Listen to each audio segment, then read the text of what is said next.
अब दोनों बैल योजना बना करके उस सांड के ऊपर प्रहार करने की सोचते हैं।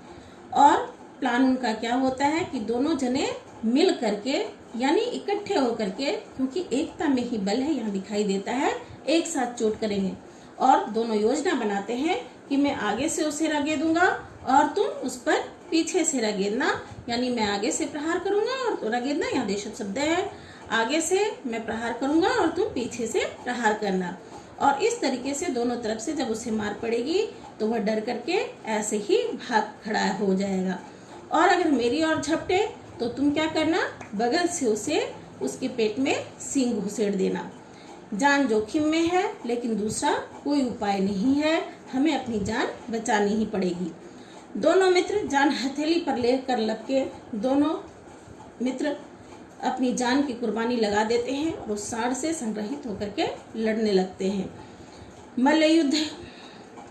सांड को भी संगठित शत्रुओं से लड़ने का तजर्बा न था। सांड भी हमेशा क्या करता था, एक ही शत्रु से लड़ा हुआ था। इस तरीके से दो दो शत्रुओं से लड़ने का अनुभव, तजर्बा, विदेशी शब्द का इस्तेमाल हुआ है, उसे भी नहीं था। वह मल्ल युद्ध करने का आदी हो चुका था। जूं ही हीरा पर झपटा तो मोती उसे पीछे से दौड़ाता है। सांड उसकी तरफ मुड़ता है तो हीरा उसे रकेलता है।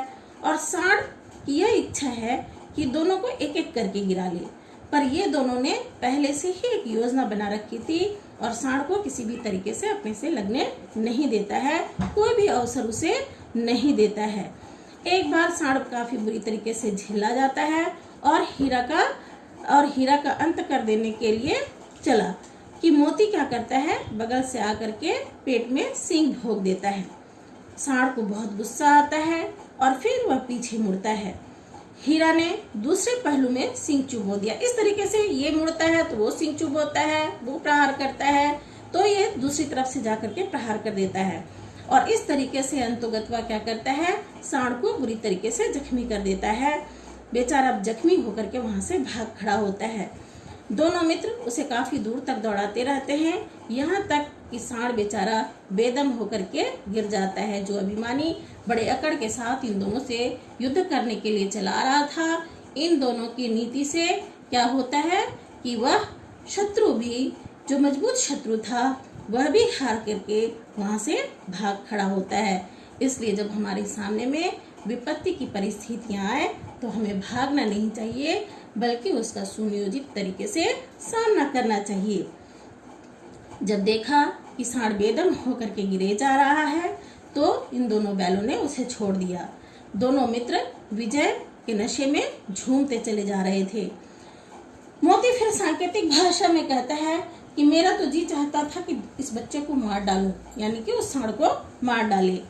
हीरा फिर तिरस्कार करता है और कहता है गिरे हुए बैरी पर सींग नहीं चलाना चाहिए। बैरी यानी शत्रु, कि जब शत्रु हमारा युद्ध में हारने लगता है, गिर जाता है, तो हमें उसके ऊपर प्रहार नहीं करना चाहिए। मोती को हीरा के इस कथन से थोड़ा गुस्सा भी आता है और कहता है ये सब ढोंग की बातें हैं। बैरी को तो, शत्रु को तो ऐसे मारना चाहिए कि वह फिर न उठे।